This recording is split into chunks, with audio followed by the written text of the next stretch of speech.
It's the man YSN, and you're listening to YSN Radio. Yes, sir, yes, sir, yes, sir. I know what time it is, man. You're rocking with the man YSN, and you're tuning into the episode of YSN Radio, the coolest podcast in the South, man. Back in here with another episode, man. Rocking this solo once again, taking the Bill Burr approach. It has been a fantastic week. First and foremost, man, if you came out to Knoxville for Orange and White weekend, thank you very much. We had back-to-back bangers, blockbusters, man. Shout out to the Qs. Friday night, they brought out the new line, IB 2025, man. Shut down the probate party with my man 615 MXB. Saturday afternoon, the day party went absolutely stupid. The third annual Orange and White picnic, Y2K theme. Everybody came to play. Didn't play no games, man. The fits were all on point, man. Everybody was on theme. It was a fantastic time, man. And then, of course, Saturday night, the main event, K Carbon pulled up. That was a blast. Even brought out Glossa as a surprise special guest, man. So shout out to both of those ladies for showing up and showing out and showing the city some love, man. It was a lovely weekend, successful. Nobody got hurt. Everybody had a good time, man. So boom. Glad that it's over though, because geez Louise, I don't know if you've ever planned a party or any type of event, man. It's a lot of moving parts. It's a lot that goes into it, man. So although it was a win, I'm glad that it's over, man. Shout out to my man CB, the world's greatest tag team partner, man. Shut it down. I'm gonna get him in here on the pod within the next couple of days or so, man. But we killed it. Shout out my man Mike with M&M Entertainment, Knoxville Sports Bar and Lounge, the whole crew, man. We killed it, bro. We killed it. Make sure you check out all the recap videos on my Instagram at RealYSN. Shout out my man Andrew at Eli for all the footage, all the shots, man, the recap videos, the whole 9 yards. Shout out White Chocolate. Even bought out Daddy Yankee from the show as well, man. It was a great weekend, man. It was a great weekend. Pretty much been recovering all week, man. Getting all my ducks in a row, bro. For next weekend, next Friday, another shameless plug. We got the Afro Fusion Party. Shout out to Afro 865, man. Brought me in this year. It's their second year doing the Afro 865 party. Last year, it looked great. I wasn't able to make it, unfortunately, but I was planning on going this year, and they hit me up and asked if I can be a part of it. And of course, I said yes. So next Friday, the Afro Fusion Party with Afro 865 is going to be a lovely mix of Afro beats, reggaeton, hip hop, line dancing, man. It's going to be a great time. It's going to be a great time next Friday night at Fly By Night. Yours truly, DJ Drewski, is going to be there as well, man. Make sure you check out all the information on their page, on Instagram page at Afro865. It's going to be Friday, April 25th at Fly By Night. It's going to be a lovely event. You do not want to miss it, man. Moving on. It has been a crazy week in the news. Last week, we talked about Tay K being on trial for that second murder that he caught while he was on the run. Well, they threw the book at this nigga, bro. Tay K got sentenced to 80 years in prison. 80 years. 80 years. Do you know how much time 80 years really is? Think about it. 80 years ago. Let me grab my phone and do some math, bro. Let's think about how long of a time 80 years is. All right, it's 2025 minus 80. 80 years ago was 1945. 80 years ago, World War II was coming to an end. Adolf Hitler had just passed away 80 years ago. Martin Luther King was in college 80 years ago. Think about it. Over the course of 80 years, niggas got rights We went to the moon. Fucking cell phones were invented. The genre of hip hop was invented.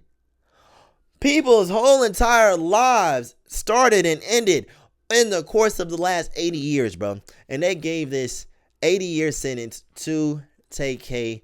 That is insane, man. Now, he's already serving a 55-year sentence for being a part of the robbery that resulted in somebody getting popped. Now, the judge is stacking the 80-year sentence to run concurrently with the 55, which all in all still comes out to 85 total years this man has to do behind bars. He does get a chance to for parole in like the 2040s, you feel me? But like, god damn. 80 years. I went back and listened to the race, man. That shit, like, you go back and listen to any of Tay K's music now, given all the new information and the fact that he's never going to see the light of day pretty much again for at least 85 years. It's a very eerie feeling, especially when you listen to the race. Especially when you listen to the race and watch the music video. It's a very eerie feeling listening to it and watching it, because it's like this literally is the moment where he threw his entire life away. I mean, it was already down the drain after, you know, with the two cases, man. But the song is just icing on the cake, just a very brazen, in your face taunt. You know, fuck a beat. I was trying to beat a case, but I ain't beat that case, bitch. I did the race. Now he's doing 85 years in prison, bro. Very sad. Very, very sad. And I talked about it last week, man. The only person that wins in this situation are the record labels. The people who signed Tay K and put the machine behind him, got the race all the mainstream attention that Tay K was getting is record labels, bro. Record labels. There's hella niggas in Chicago right now who are rappers catching 8-9 bodies, 10 bodies to their belts, rapping every single day. Do we care? No. But I don't know, man. It's something about this Tay K case, man. It's just like, damn, bro. But if you listen to his music, he was a very talented guy, musically. A very talented guy, man. So it's just sad, man. Sad, bro. It's very sad. But hey, like I said last week, you can't kill people, bro. You can't kill people, man. And it's a lot of people online be like, oh, well, he was a kid when he committed the crimes. He was a kid. When I was 16, I knew it was wrong to kill people. I'm not saying I grew up in a very horrible environment. You know what I mean? Like, I grew up in a single parent household and everything, but, you know, my life wasn't awful by any means, but it wasn't, you know, picture perfect either. I still knew that killing people was wrong. All right, so the entire argument of, oh, he was only 16, no, bro. We've all been 16 before. If that was the case, everybody would be killing people at 16 because you're just a kid. No. All right, you're not supposed to kill people. All right, and you're definitely not. And if you're going to kill people, you're definitely not supposed to go on the run and record a song and video bragging about running off. Let's be real with ourselves now, man. 80 years is a very crazy sentence. 80 years is a very crazy sentence. But let's not act like this is some unjust situation. He's being treated unfairly. This is no. All right. Now I was watching the trial. Of course, you know, the impact statements were really bad. You know, the victim's mom went up. They had his sister take the stand to give as a character witness for Tay K, and she was playing dumb. I thought that was really crazy. They were asking her about, you know, of course, you know, their background, you know, the childhood and stuff, but they were getting into like the you know, his character as Tay K, and they're like, you know, so your brother was a rapper. She's like, oh, well, you know, he made music, but I don't know if he was a rapper or not. Or what about the song The Race? I've never heard that song before. Well, and then they read the lyrics off to the race, and she's like, well, he could be talking about anything. I can't really, like, come on now. Come on now. They're asking, was Tay K in a gang? I don't know. Oh, well, have you never seen any videos of him throwing up gang signs? No. We've all seen videos of Tay K throwing up gang signs. How are you the only one who hasn't seen it? That was pissing me off, man. But that's his sister. She's, I get it. She's riding with her brother, bro. But, like, come on now. I was watching that shit, like, let's not play dumb here, okay? Let's come on now. But, man, hey, bro. That's what happens, man. That's what happens, bro. You play stupid games, you get stupid prizes, man. Now, will Tay K, and the judge said you got plenty of time to change. 80 years is a lot of fucking time to change. But if you do change after 80 years, does it really fucking matter? You're going to be locked up in prison with a bunch of other niggas who are in there for murder, rape, and all types of other horrible things. You're never getting out. What's changing going to do? Oh, I'm going to change just so I can stay in prison as a changed man? I mean, he does get parole, but like, god damn, 80 years, shit. That's wild, man. That's wild, bro. Hate to see it, man, but hey, part of the game.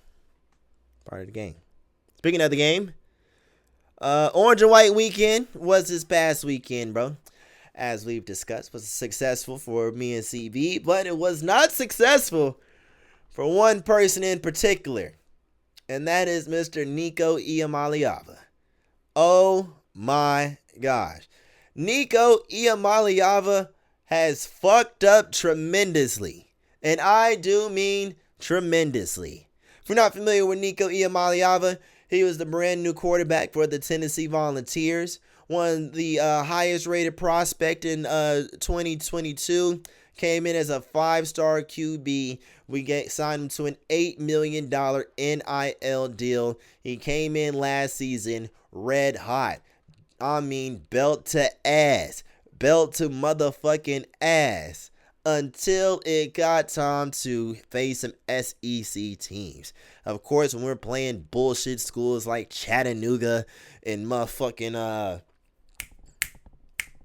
ETSU, whoever the fuck else we played, of course you're supposed to stomp them niggas out. But we're playing it. We're losing to Arkansas. We're struggling against SEC teams, and and I was giving them grace.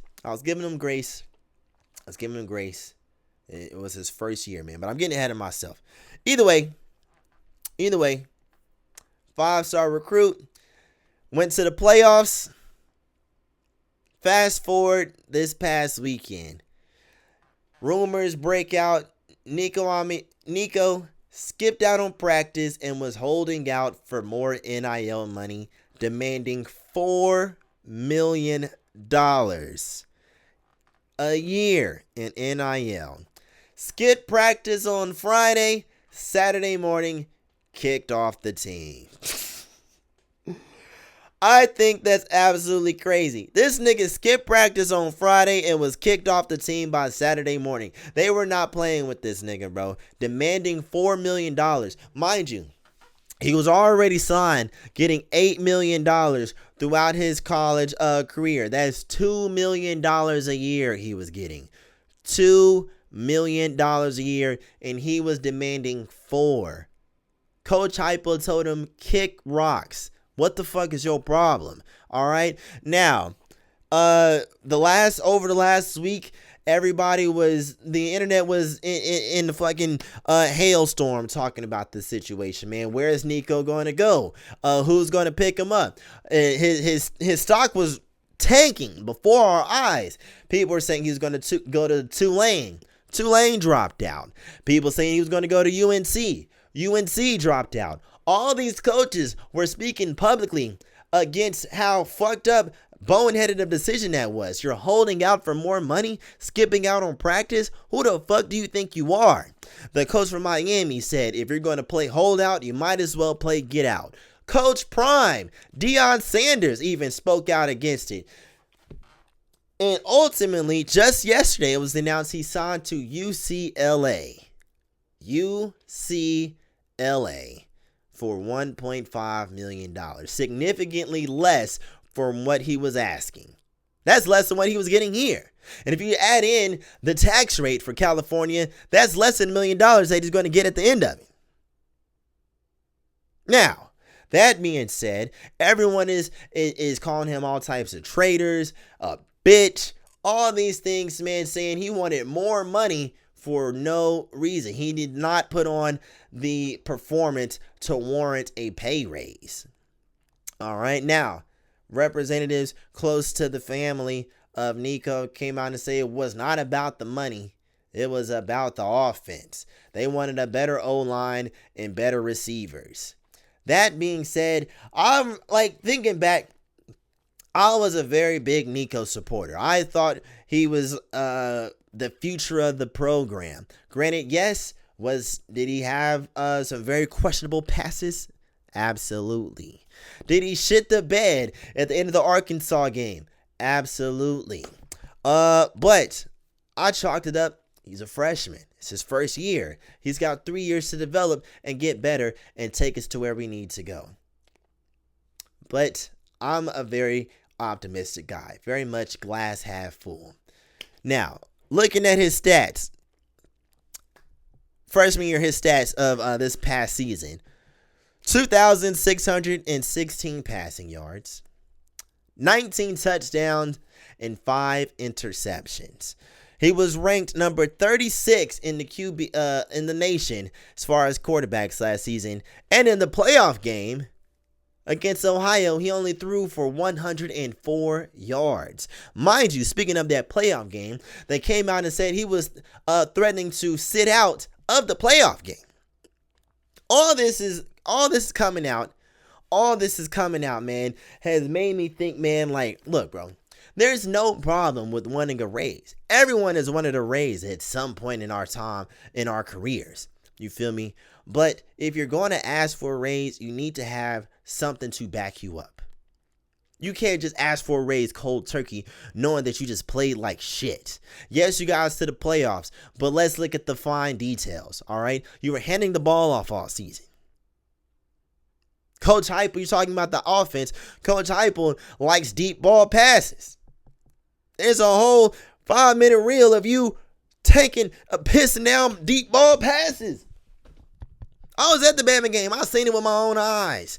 And they're talking about, oh, it's not the money, it's the offense. And Hooker didn't have a problem with offense. Joe Milton didn't have a problem with offense. And Joe Milton sucks, in my opinion. He's ass. Didn't have a problem with it. Both of them niggas in NFL. Joe Milton just signed with the Cowboys, if I'm not mistaken, somewhere in Texas. Why you got a problem with it? Then you signed with UCLA, who went fucking 5-7 last season. What sense do that make? We was in the playoffs. I'm talking about the offense, bro. You signed for less money for a worse team. Come on now, man. Come on now, man. Look, bro. This is crazy. This is the first time in history any college player has held out for more money. This is shit you see from the pros, man. This shit you see from the pros. And how will this affect him down the line? When it is time to go to NFL draft, everybody's going to remember this. You made history in the wrong way. This is your legacy now. And like I was saying, man, there's no problem. There's absolutely nothing wrong with wanting more money. There's absolutely nothing wrong with wanting a raise, man. But once you waited till spring ball to I don't know, skipping practice, ignoring your teammates at the very last minute, the day before the spring game, the orange and white game, everybody's coming to see you. Now you want to hold out like you're like the team like, come on now. I don't know, bro. I think that shit's lame, man. I think that shit's lame. You feel me? You gave your word. You were going to give your all for Tennessee. But it's very clear. Nico did not care about the orange and white. all he cared about was the green. All he cared about was the green. Very sad. Very sad. Now, I hope he goes to UCLA and does what he do and does his best out there. You feel me? He's from California anyway. He'll be right at home. You know, but as far as the Vols go, the show goes on. Coach Heupel even came out and said, nobody is bigger than the Power T. Not even me. Nigga thought he was bigger than the program. All right? Plain and simple. Plain and simple. If anybody was to get a raise in their NIL deal, it should have been Dylan Sampson. That nigga was making play. Let's look up Dylan Sampson's stats. Since we're looking up stats, man, because Dylan Sampson had a monster season last year. A monster season. And he just declared for the draft. Let's look up Dylan Sampson real quick, bro. Let's look it up. All right, Dylan Sampson, number 6 running back for the Tennessee Volunteers. Last season, 2024, 258 carries. You passed the ball off to this nigga 258 times. 1,400 yards, 22 touchdowns. As a running back. He deserves more money. He deserved more money. If anybody was supposed to get $4 million, it should have been Dylan Sampson. He was actually on the field producing. Just being real. Just being real. Now, look, man. They can call it the offense all they want to, man. Dylan Sampson was the offense. Look at the year before and the year before that with Hendon Hooker and Joe Milton. We were holding our own. The offense was working just fine under them. Could our O-line have been a little bit better? Yes.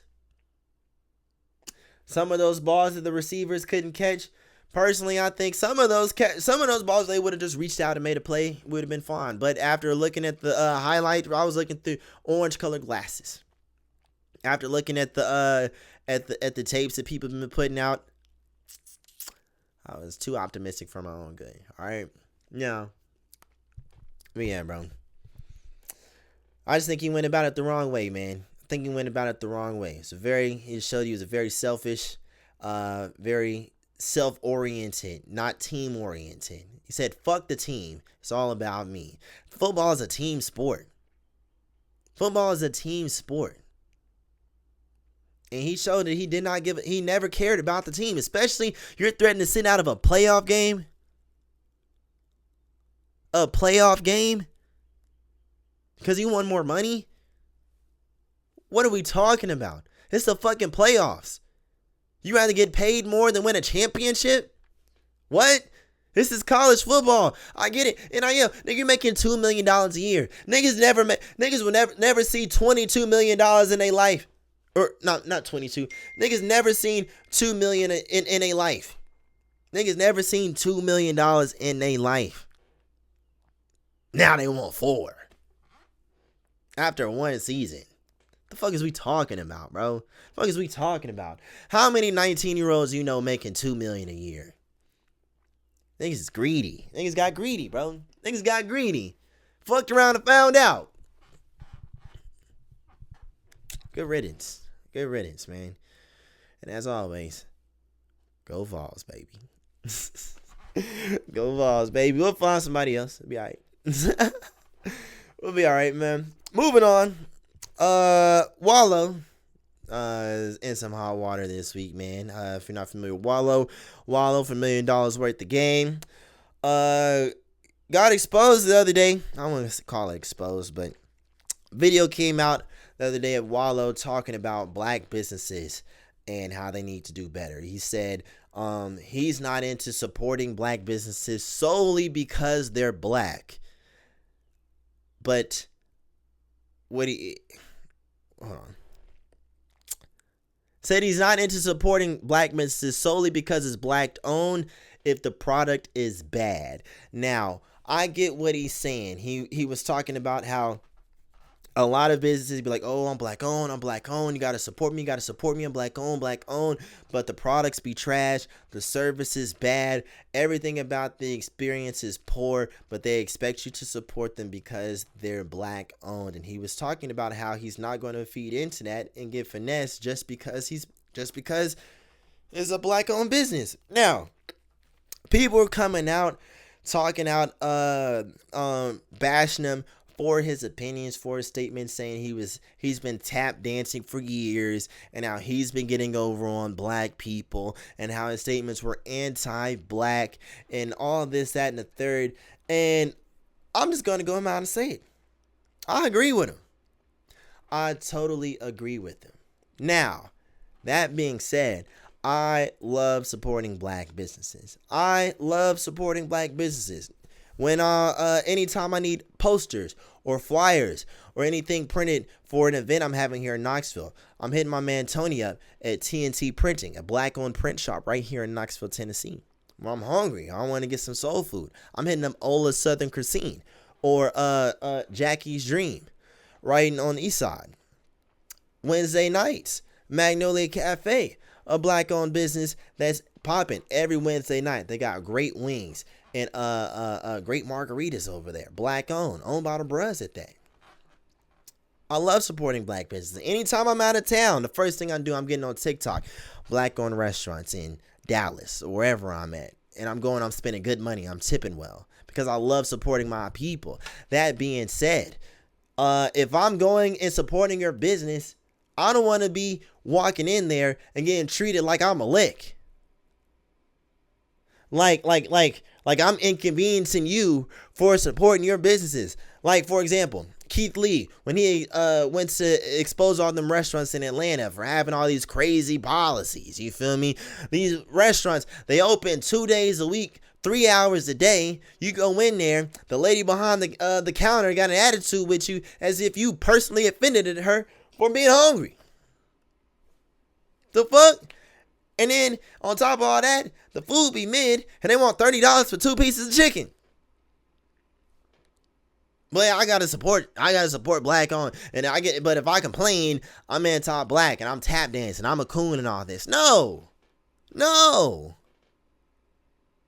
Since when did wanting a good customer experience meant you're anti-black? Just because we're black does not mean we're above providing good customer service. That's not a white thing. That's just doing good business. If I go into a white-owned establishment, I'm going to expect to be treated nicely, given good service and a good product. Just as much as I go into a black-owned establishment. If I go to a white-owned establishment and I'm treated like shit and the policies suck and the products suck, I'm not going to go back. I'm not. Sometimes we're forced to put up with it because it's all we have. Like Walmart and grocery stores and shit like that, you know what I mean? But like, we have a choice to where we spend our money at. And normally people spend their money in places where they feel valued. I go to TNT Printing. I hit my man Tony up because I know he values me. I know I'm going to get quality product. I'm going to get quality flyers and posters. He's not going to stiff me, overcharge me or nothing like that. I'm going to get quality product. I go in there. He's asking how I'm doing, how's work. That's good customer service. I went to Ola's the other day. I usually order online, but I decided to go in person. Oh, where are you from? We're making good, we got line dancing next Friday. We want you to come.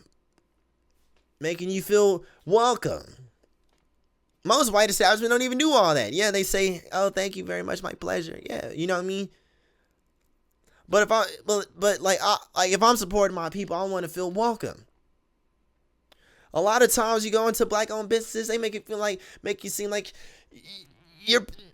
How dare you come in here, nigga? You feel me? And that's not all of them. It's not saying that's all of them, man. But I understand where he's coming from, though. Because all the great experience I've had at black-owned businesses, no matter what they are, I've had my fair share of not-so-pleasant experiences. And do I just chalk it up like, oh, black-owned? No. That's just that particular business, you feel me? But like, we can't just deny that these things don't happen. All right? And calling that out does not make you anti-black. No. If anything, it makes you pro-black because you're saying what needs to be said. It's not a criticism. Well, it is criticism, but it's not hating or an attempt to bring our people down. No, it's holding up a mirror, say, hey, what you're doing is fucked up. Do better. Do better. And that's the thing about it, man. It's like you look at other communities. They say the black dollar stays in the black community for less than a minute. Less than a minute. Soon as we get paid, we're running off to put money in a white man's pockets. They own most of everything. You go to the hair store. Who do you see in the hair store? Usually Asian people of Asian descent. You know, there's so many different cultures who keep their money within their communities for much longer than black people. And so that's why I do think it's important for us to shop black and buy black. But if we are going to do that, we need to be more conscious. Our business owners need to be more conscious of the service when we're providing our own people. If our own people don't feel comfortable and valued as customers with our own, how do we expect to keep us coming back to ourselves? Let's be honest with ourselves, man. Let's be honest. If we're not valuing our own, how can we expect us to shop with our own? You're not going to put up with that with anybody else. So why should we have to put up with that with our own people? Being black isn't enough. Being black is not an excuse to put up with. No, that's not an excuse, man. It's not an excuse. That's why I don't think Wallo was wrong at all. I don't think Wallo was wrong, man. That's pretty much all I had to say about that, man. We can go ahead and wrap it up on this note. I don't really have any music reviews. I didn't really listen to much new music this week, man. But be sure, like I said, next Friday, the Afro Fusion Party at Fly By Night. It's going to be a lovely event. You do not want to miss it. Tickets are on sale right now, so check out my Instagram for more details on that. If you made it this far, thank you very much. If you've been listening, make sure you check out all the other episodes anywhere you get your podcast from: Spotify, Apple Podcasts, Amazon. If you're watching, make sure you like, comment, subscribe. All the YouTube jazz, trying to get those numbers up. Check out the website, ysnradio.com. Follow us on Instagram and TikTok at ysnradio. Until next time, same place. It's the coolest podcast in the South, YSN Radio. Let's go!